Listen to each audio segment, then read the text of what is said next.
This is Herschell Gordon Lewis. If you know who I am, God help you. If you don't know who I am, God help you. But what you're watching here or listening to is Without Your Head, and I can tell you that I have contributed to the loss of your head. So thank you for being there. All right, we are back. We're joined by Jeremy Kasten. Welcome to Without Your Head. Thank you very much. It's good to be here. I hope I pronounced the name right. You pronounced it perfectly. Oh, okay. Oh, you're the man. We were talking off air, just that you actually were down near me not too long ago, I guess, in Cape Cod. Well, it was a while ago, but yeah, I spent a summer in Cape Cod, a drunken, debaucherous summer. The summer I made my own fake ID and swore that I'd eventually get it to work. Excellent. The summer before I turned 21. Oh, okay. So a rough summer for going to parties and trying to score beer. Yeah, maybe that could be a movie sometime. Cape Cod.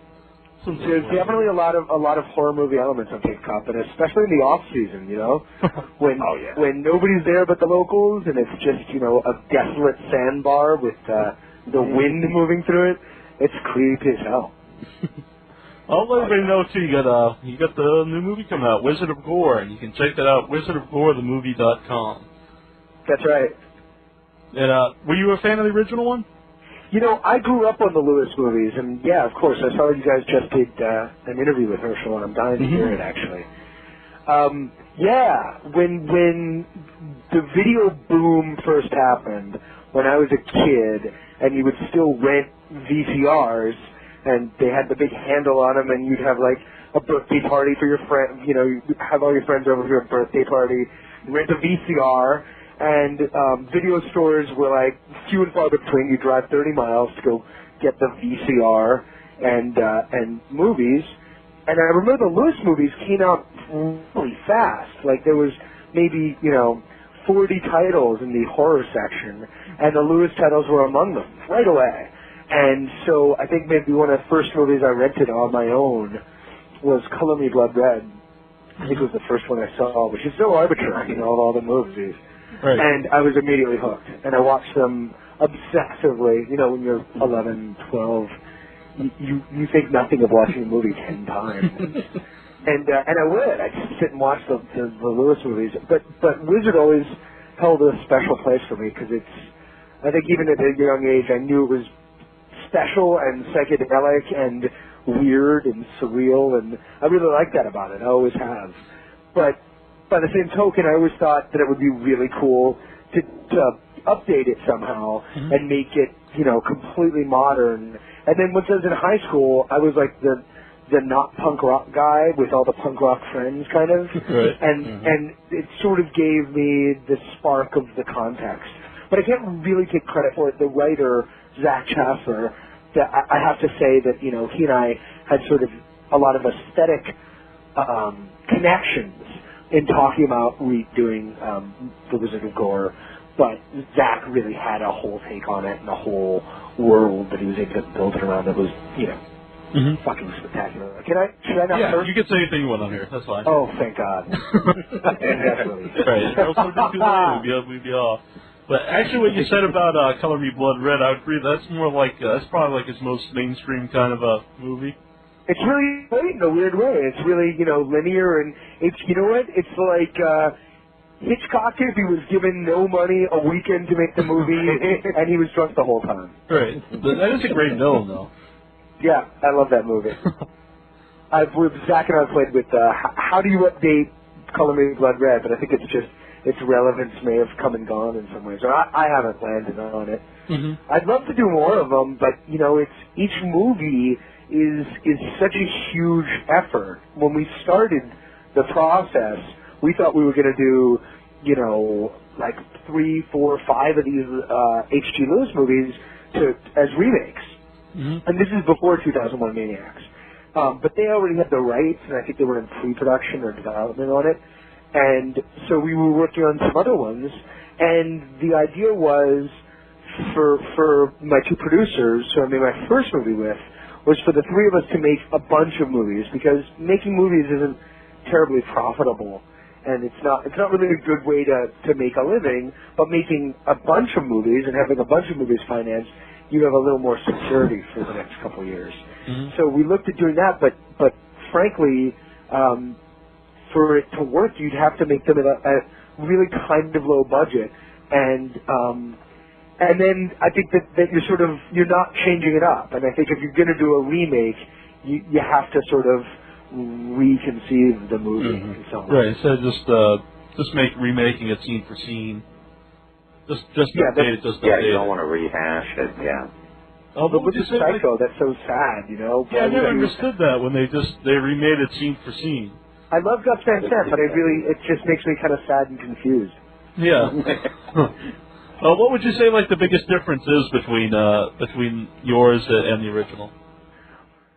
Wow, I really, the movie is premiering in a couple weeks, and I know that the whole issue of remakes and the differences, and it's like a question that I have to really get my head around and figure out how to answer cleverly. I'm a huge horror fan, and you'll forgive me if I sidetrack here for a moment, but as a huge fan, of course, I spend a lot of time on the internet like every other geek, and you read, and you have able to take the temperature of the fans, and people generally are so frustrated by the remake phenomenon that's swept through the studio system, which I totally understand because there's so many crappy remakes and so many unnecessary remakes. Really cool movies that don't need to be remade. I think if a movie really came out pretty perfect, why would you fuck with Texas Chainsaw? I think the remake's fine, but that's a perfect movie. It's like remaking The Exorcist. It's silly. That movie exists perfectly for it. Yeah. Right.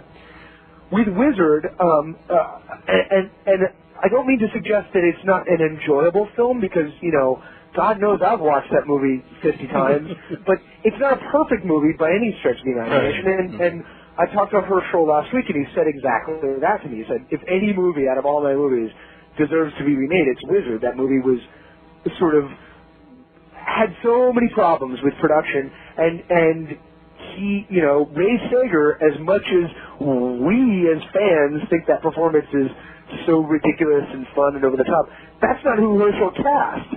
The guy who Herschell cast demanded more money on the day that they started shooting. That guy walked off the set, and I think Ray Sager was like the sound man or something. And Herschell said, "Hey, Ray, now you're going to be Montag." So I think there was a lot of that stuff on that movie, and I think that... he's actually not a fan of that movie, Herschell Gordon Lewis. No. I think it's kind of a failed experiment to him. Yeah. But I think that's what makes it special. He's taking a lot of risks with that movie. And I think that... I'm sorry, go ahead. I was just saying, it's a definitely original movie. You can't really compare it to anything else. Yeah. Well, Crispin talks about how he feels like Cronenberg and specifically Videodrome bear weird and marked similarities to Wizard, and that he thinks that a lot of the Cronenberg inspiration, at least for that, comes from the Wizard of Gore. I'm not sure I totally agree, but I don't disagree either. I think it's an astute observation. When Crispin says anything, that's interesting. Isn't it amazing? Mm-hmm. Yeah. Well, I did have to say thing and. Oh, I'm sorry. I do have to say Crispin Glover as Montag. I'm very intrigued to see this. Mm-hmm. Have you seen the trailer? Have you seen what how he's doing Montag? Yeah. Mm-hmm. And you just so everybody know, you can watch a trailer on wizardofgorethemovie.com. Oh. His whole approach to it was. I'm sorry. Go ahead. No, I've just seen the still photo. I haven't seen the trailer. Oh, you should check out the trailer. I will. Crispin. Roy's on dial-up. He has to come into the 21st century. Yeah, I'm like Fred Flintstone over there. He's definitely it's Crispin's unique spin on the character. And we started off with Montag being a very kind of modern day shock magician, punk rock dude with tails and no shirt on, and he's kind of filthy and tattooed and bald, and Crispin completely wanted to go in another direction, and I could see pretty early on that, first of all, that it was not a good idea to try to not work with Crispin, that wasn't going to net any good results, and that second of all, that you hire Crispin Glover, is one of the most inspired people, actors or artists on the planet. Mm-hmm. His ideas are to be able to have that working towards my movie is so exciting.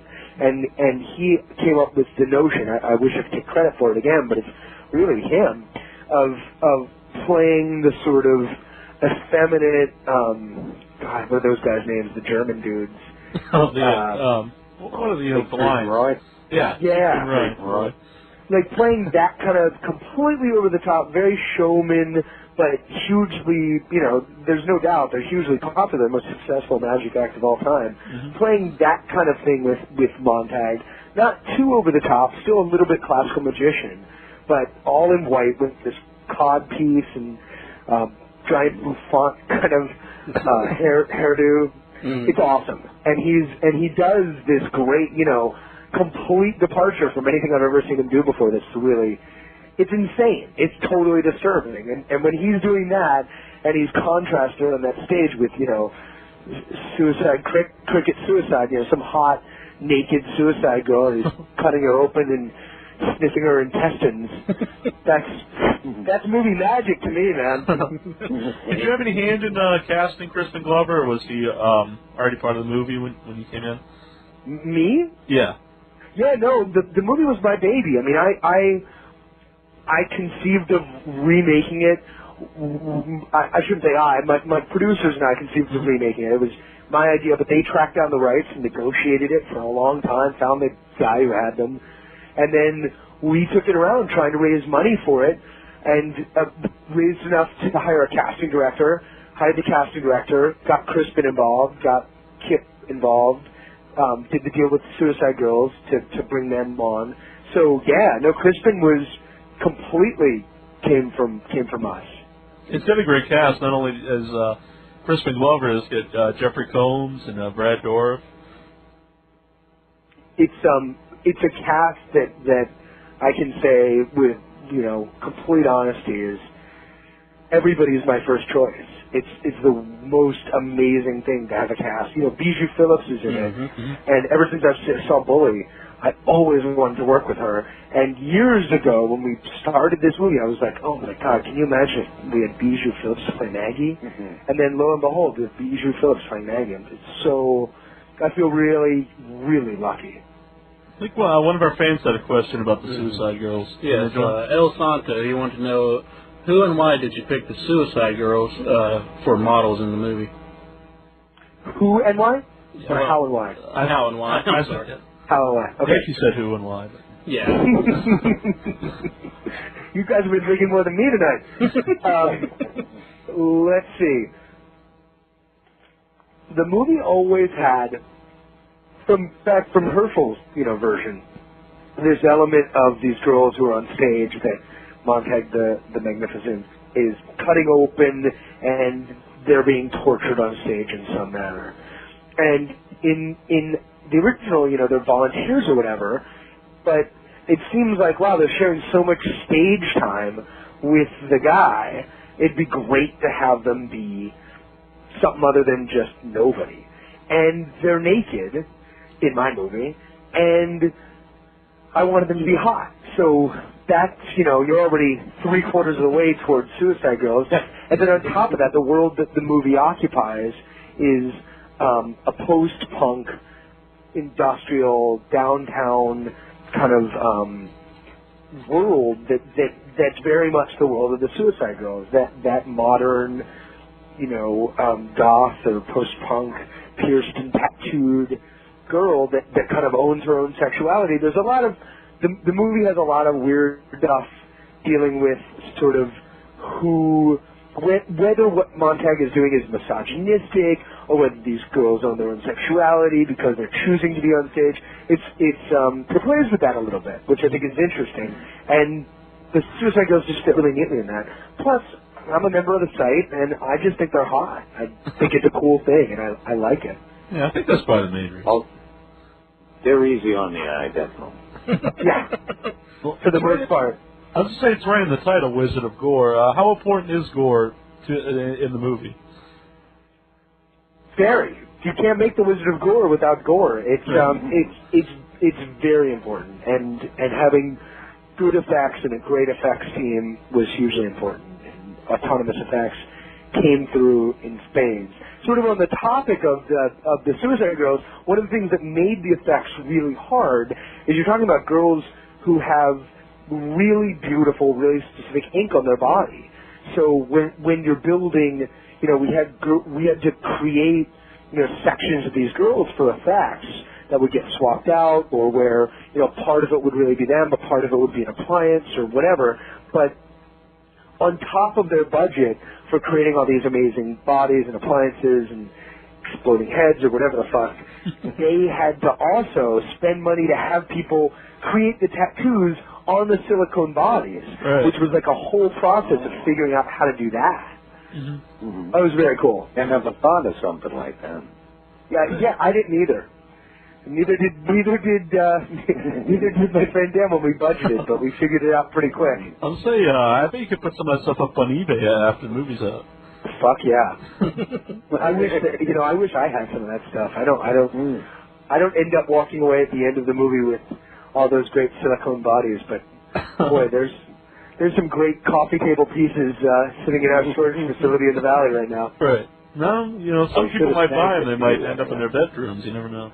Absolutely, yeah. Well, that may be where they are. The executive producers may be admiring them as we speak. I don't know if it's unintentional or intentional or not, but the original one's pretty. It's a pretty funny movie. Is yours going to be like a dark comedy, or is it a more serious movie? Here's what I think it is, and I have not seen it with an audience that's not business people. You do screenings for distributors. So in a couple weeks I'll really know, because I'll see it with the full audience. I think it's really funny for a while, and then it just gets more and more and more and more disturbing till it's kind of relentless. Mm-hmm. That's how I expect the movie plays, and that's how it's designed to play. I didn't set out, and certainly Crispin didn't set out, and Kip Pardue, no one set out to make a movie that is funny. Which is to say, when you're directing Brad Dourif, you don't say, okay, this is a ridiculous line, and we want to say it, ha ha ha, in the silliest way possible. Try and make it funny. I think that the movies that I like that are campy, it's like the early John Waters stuff, and the Herschell stuff too.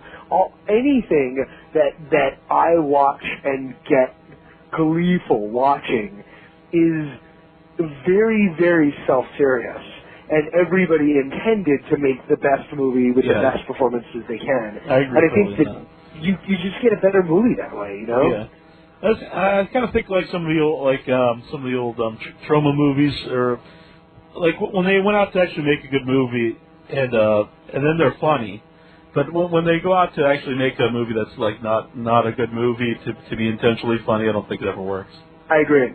Absolutely. Yeah. You can't set out to make a bad movie, because that's not that fun to watch. It's only fun to watch somebody make a movie they want to be good. Someone here in our chat room, Raoul Duke, what is it like working with Joshua John Miller? That's funny.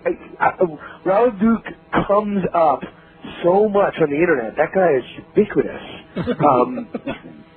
It's the Rue Morgue board, I think, that I saw him on today. Josh Miller is amazing. I mean, let's face it. I don't know how old, Raoul Duke is, or whatever his real name is, and how old you guys are, but I grew up on movies that Joshua was in. River's Edge and Near Dark, and to me, he's that snot-nosed kid from Near Dark, and so you have these moments when you're directing people where you look at them and you're like, I can't believe I'm sitting here telling that guy from that movie, what to do, basically. He's a great guy, and he's very much a collaborator and loves the process. And one of the things that I loved about him right from the start is this movie's it's definitely kind of a tip of the hat to film noir. We call it splatter noir. And it's definitely, a noir film with a lot of gore, but not in a real film student-y, goofy way. It's just a modernization of the noir elements that works with the movie. And Josh Miller came into audition, which, bless his soul for that, because very few actors anymore will actually come in and audition, especially for, not a studio movie. And he did it one way completely, and I was like, yeah, that's good, man, but it's really, this character is kind of different, and I started talking to him about that, and he looked at me, and he said, oh, so this is like a total noir thing. And I said, yeah, exactly. And he went, okay, I got it. And right away he launched into the character, and it was pretty much exactly the way I always heard it in my head and the way it is in the movie. He just sort of eclipsed with him right away. Well, so tell everybody, because you mentioned that it opens, it's going to be June 22nd, midnight, Los Angeles Film Festival, world premieres in LA, California at the Majestic Crest Theater. And it's also going to be June 28th at the Landmark in Los Angeles, California. That's right. And we don't have a date yet, but for any Canadian listeners, we're also playing at the Fantasia Festival this summer, sometime in July, but we don't have a date yet for that. Mm-hmm. Do you know when is it going to open at the theaters? God, I hope so. Right. I'm keeping my fingers crossed, man. I think if we get a good showing at the LA Film Fest, we have a good shot. What do I know?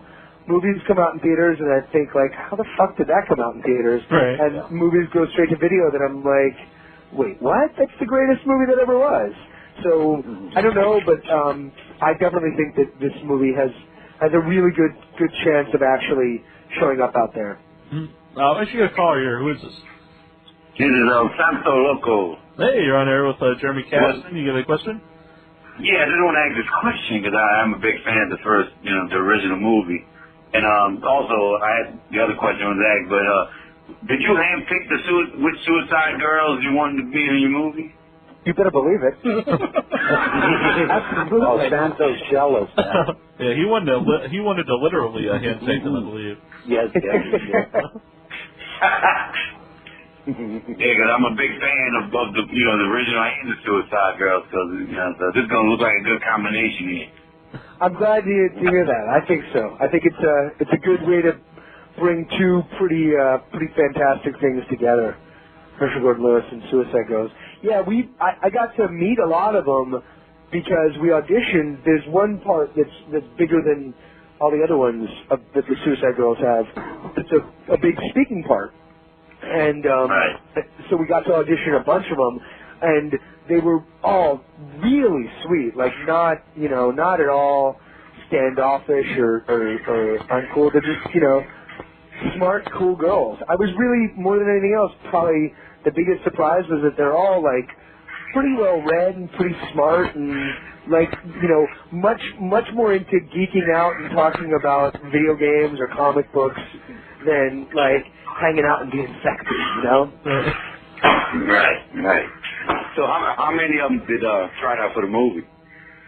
I couldn't tell you how many exactly, but I would say probably I met with, between girls who sent me tape that they shot auditioning, around the country, and girls who came in, probably 45 girls or so.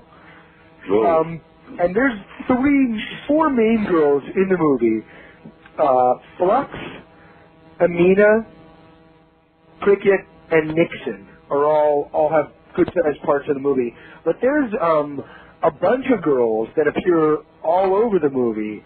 Maybe 25 or so girls who are where you can kind of play spot the Suicide Girl in crowd scenes and strip club scenes and just all over. Oh, okay.